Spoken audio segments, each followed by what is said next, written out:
LiveWire. We've got some really live people, and we're going to be talking about a couple of events. If you've been thinking about what am I going to do this weekend, stay tuned because we're going to talk about the Golden Harvest Festival and Parade, and also we're going to talk to a theater company that is producing Darby O'Gill and the Banshees Halloween.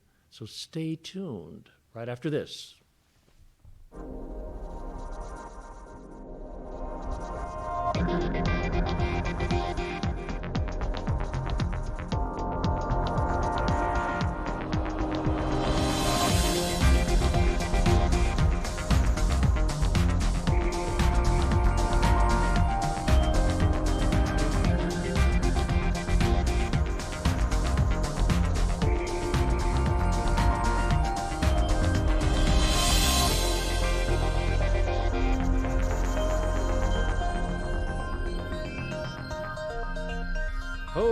I'm Ray Tatter, and with me in the studio is Honey Lum, who is on the board of directors of an organization that is producing the Golden Harvest Festival. And it's a Golden Festival Harvest organization.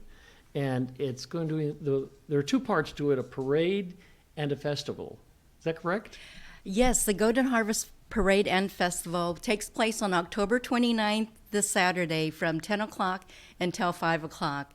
The parade starts at 10th and Capitol Mall and proceeds to 4th Capitol Mall. Our mayor will be giving the introductions and guest speaker at 10 o'clock. And of course, we have over 20 groups that will be performing at the parade, including the Celebrity Grant Drumline. We're so honored to have the Grant Drumline, as well as many different organizations from the community come to be part of this multicultural festival and parade. A multicultural festival and parade. That's what it is, huh? Yes, it is. Okay, so we'll talk about that. I think it's kind of interesting. First, talk about how did this get started? I mean, this is its first iteration, correct?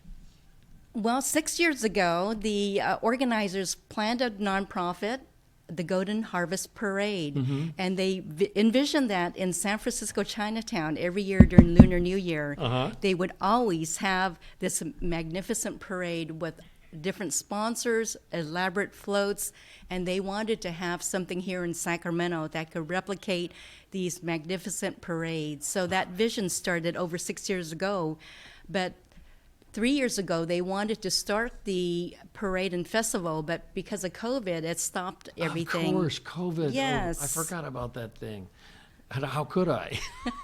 So it's really great. So tell me, let's talk about the kinds of things we'll see when we go to the festival. The parade happens in the beginning, right? The parade is from 10 o'clock to 11 o'clock on Capitol Mall. Capitol Mall, and where does it start? Like 9:30? Okay. The beginning part of the parade starts at 9th and Capitol Mall. That is the staging, VIP grant stand, and also the MCs will be there. We have invited the Inside Story, a reggae soul band, to play music before the parade. Oh, good. And so people can actually come early. So this is around 9th and N, right? 9th and N, 9th and Capitol Mall. So that's where area. you park near there, and you'll be able to, see the beginning of the parade. That's right, and there's different parking lots. There's a 10th and L public parking lot. Sacramento RT is going to be providing free bus rides and free light rail rides to the event. So we're very excited that Sacramento RT, the City of Sacramento, California State Parks, they're all of our sponsors who are contributing to make this event successful. Yes, they want that's a Sacramento thing. These kinds of events in Sacramento, the city has really always been very, very supportive. And I worked in Los Angeles. To get the city to raise up for anything was a tough deal. But I came to Sacramento, and the city loved its parties and loved its street events. And this is a great idea. The festival takes place in Old Sacramento, which is a historic state park. It is the beginning of the Transcontinental Railroad over 150 years ago. Yep. So California Railroad Museum is giving us space, premium sponsor, and all the Sacramento area museums, part of the History Museum, California Automobile Museums, we're all in that network, and these folks are really excited that we are having a a festival and a parade because we've been sheltered pretty much for about 2 years. So now this opportunity to come and celebrate. And the theme this year is peace, unity, and harmony. We really want to bring the multicultural community together to celebrate the fact that we are, as one people, we can be together. We need to value our diversity and celebrate the commonality of being together. You know, well, and this place is, California really received a kind of a whole mess of people when it first opened up, and all the gold and all that, and everybody came from everywhere to get to that gold, and found that the Golden State was the place where to be. Yes. And I think that this is a wonderful festival to celebrate that idea. And so you have a little video that you brought. Can we look at it? Yes. Okay, here we go. Let's have a look at the video.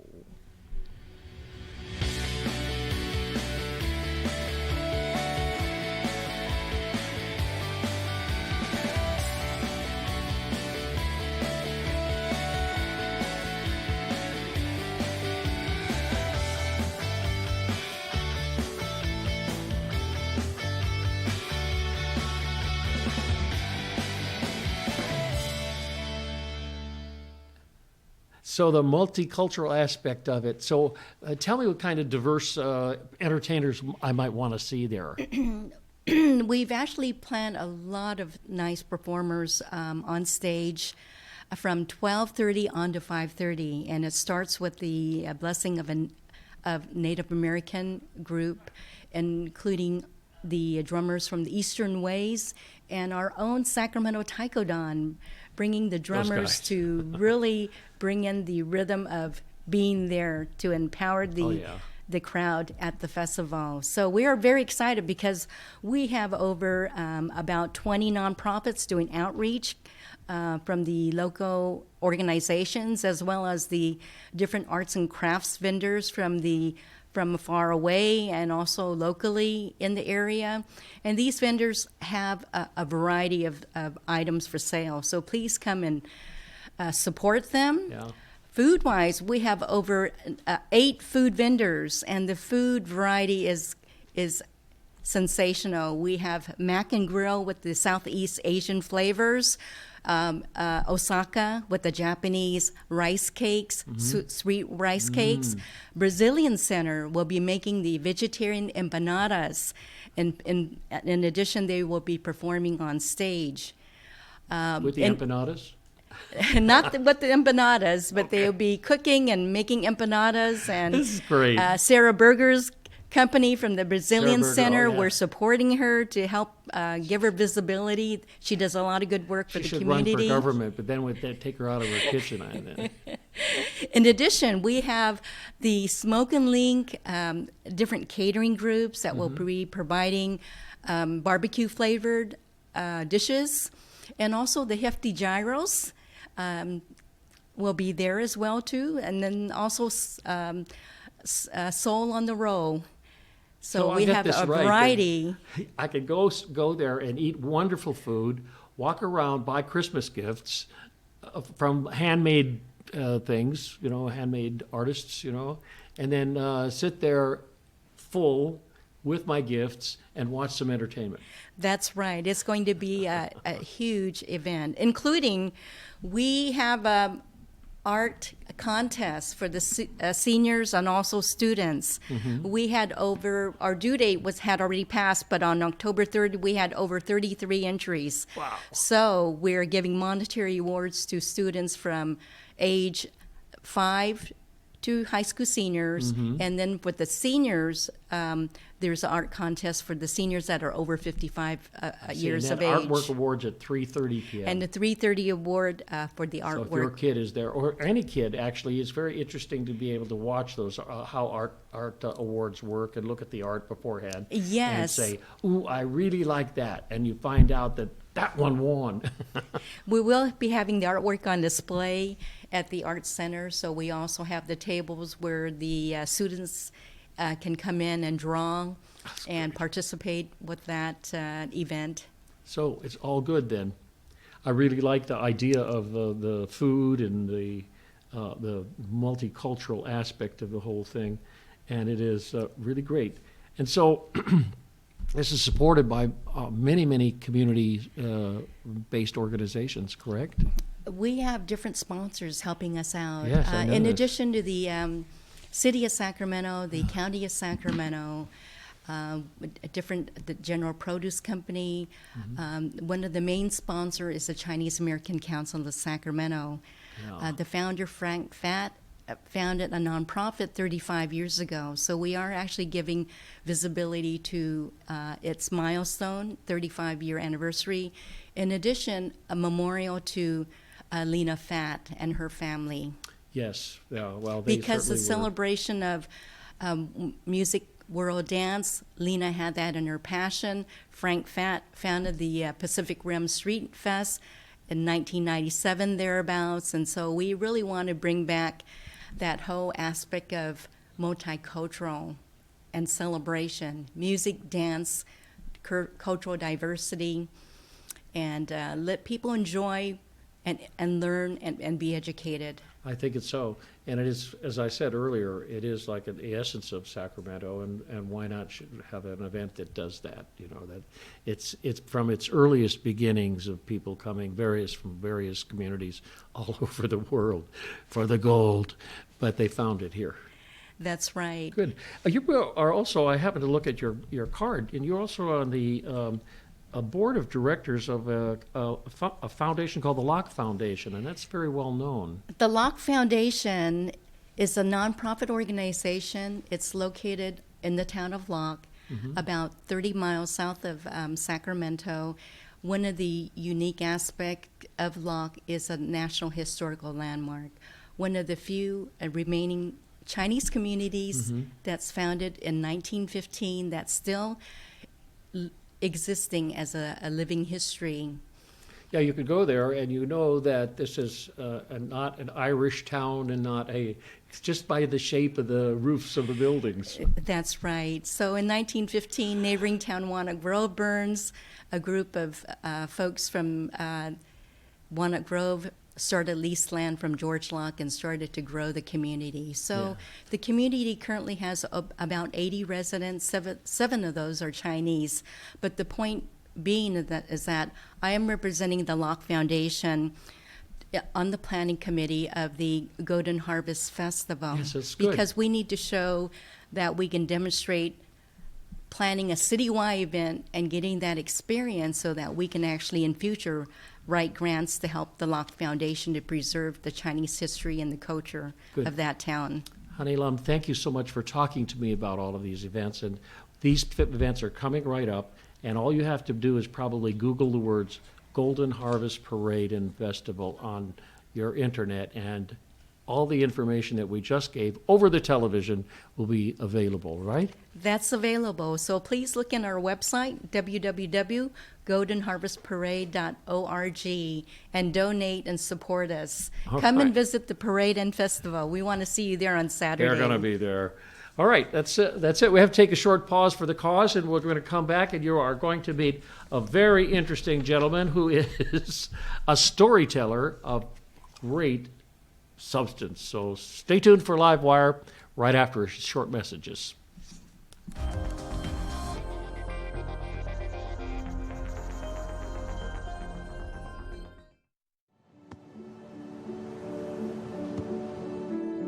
I don't remember how it started. Go to that. Our back and forth. It always came back. Dad! You probably don't remember what you told me, That was perfect. but I heard every word.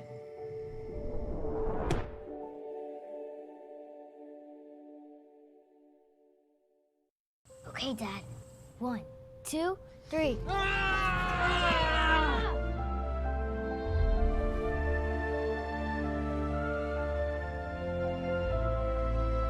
You saved me. Dad? Are you okay? I'm fine, dear. Your hero needs you now, and AARP is here to help. Find the care guides you need at aarp.org/caregiving. Do you want to meet a family with a transgender kid? here we are. Max loves to do backflips. Max loves to play his ukulele. Max loves to just be a kid and just be himself.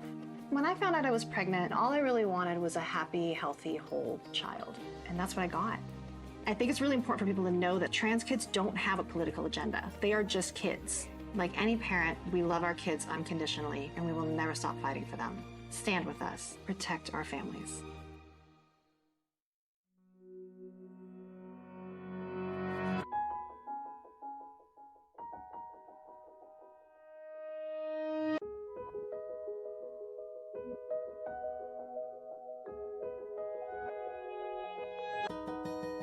For those dealing with the daily struggles of caring for a loved one, we hear you. That's why AARP created a community with experts and other caregivers to help us better care for ourselves and the ones we love.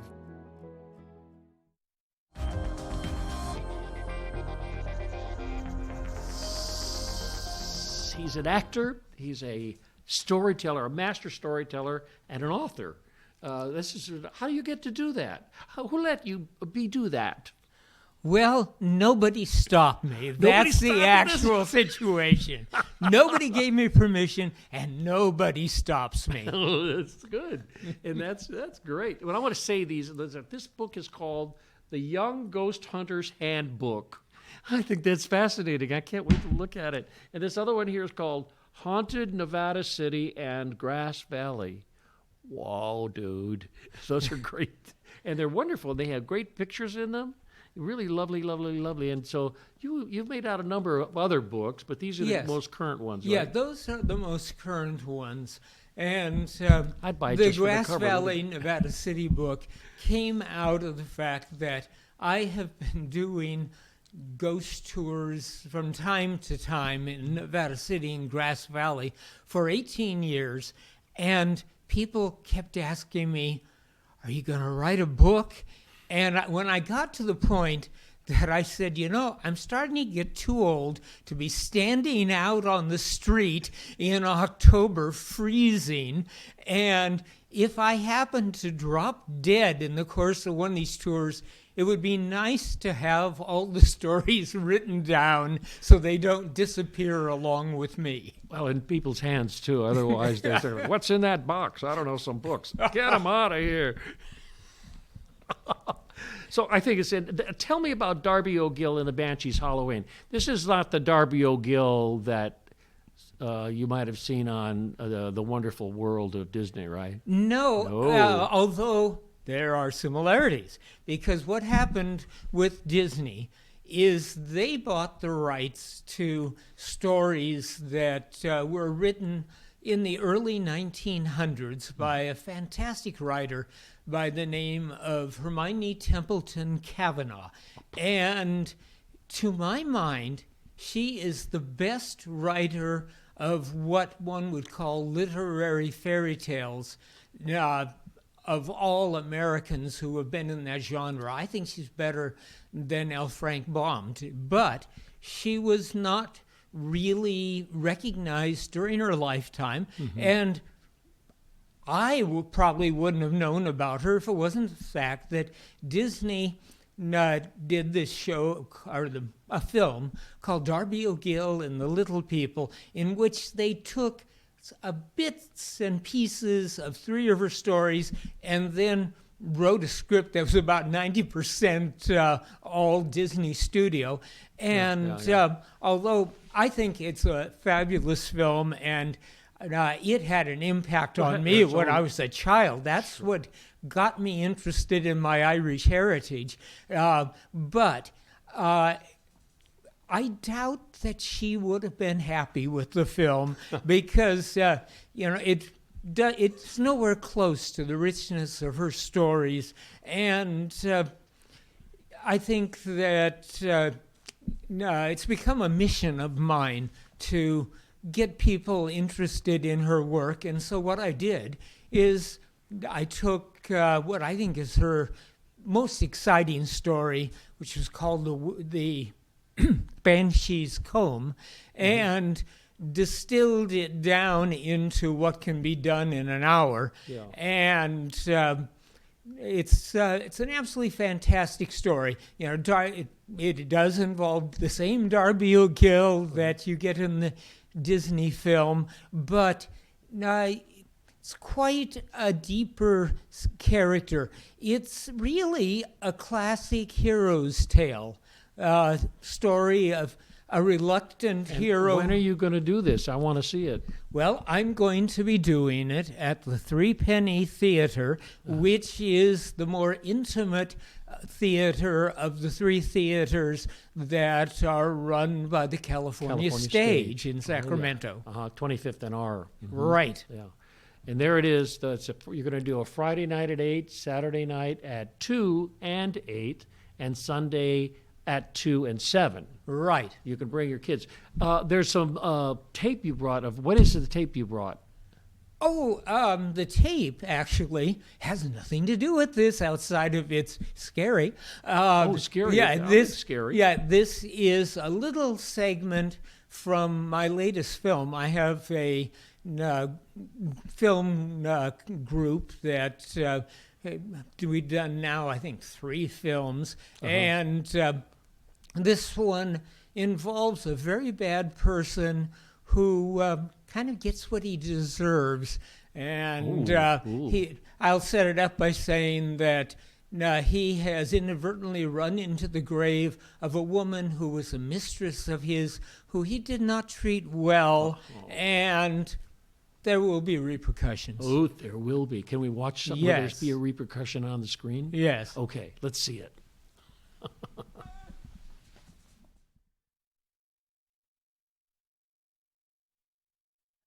I hate funerals. Memorial services are sufferable, provided the dearly departed has been reduced to ashes long before the unpleasant event.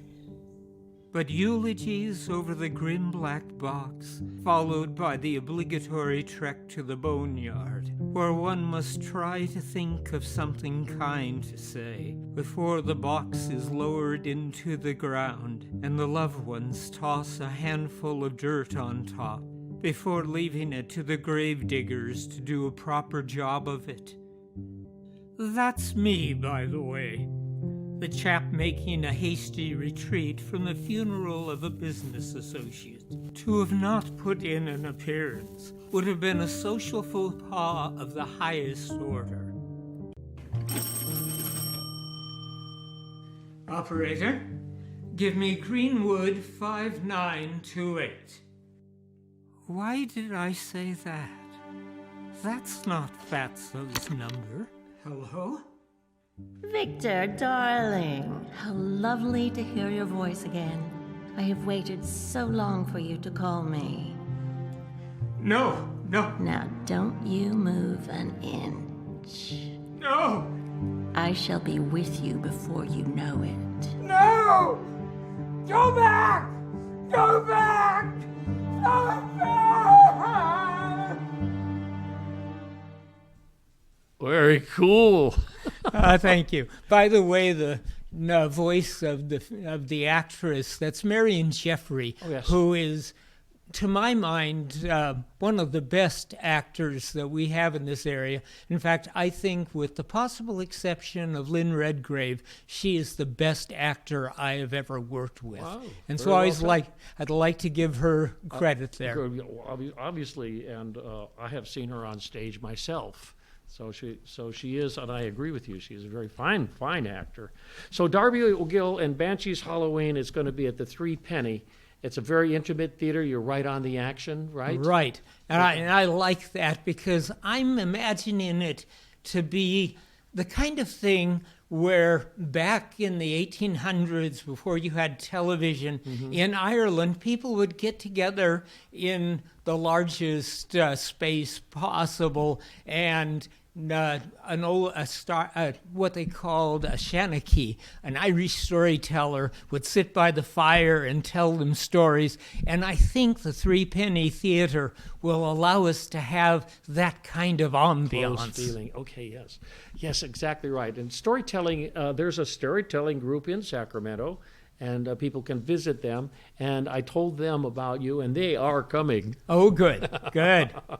I think it's important. Storytelling is something that should be, in the 11th grade or 12th grade on the worksheet for the teachers. So a young person learns how to tell a story. It really is such an amazing experience hearing people tell a story and taking your imagination in hand as you follow along as it's going along. Yes, and storytelling is the origin of theater. We wouldn't have theater if we didn't have somebody who got up next to the fire back in prehistory and told a story, and then someone else thought, well, if I bring somebody else in and we have a little dialogue, and it grew from that. Wow. So your books, are you going to have a couple of books for sale at the event? I hadn't thought of that, but I guess I could. I think you could, because these are very interesting books. It's not only the haunted thing about Nevada City, people can get it and then take their relatives who visit us out here, but then this Young Ghost Hunter's Handbook? Yes, that was a book in which actually I'm going to cease publication under that title and retitle it, because it really isn't written As a handbook it's a handbook, but it tells you how to investigate ghosts. But it's a book that could be enjoyed equally between young readers and adults. I see. So I'm going to retitle it and call it. Then I can buy this one, right? Yes, Okay, so that one will be valuable because there won't be many. Run. But it's going to be retitled "Everything You Wanted to Know About Ghosts But Were Afraid to Ask." All right. Well, we will see you at Mr. Mark Lyon, the master storyteller, at the Three Penny Theater this weekend, and people can get it by calling the California Stage. Isn't that correct? Yes. 916-451-5822. Thanks for being with me today on the television. Thank you. It's been my pleasure. Okay. All right.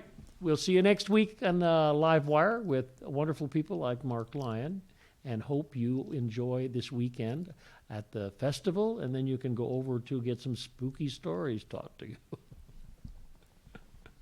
Bye-bye.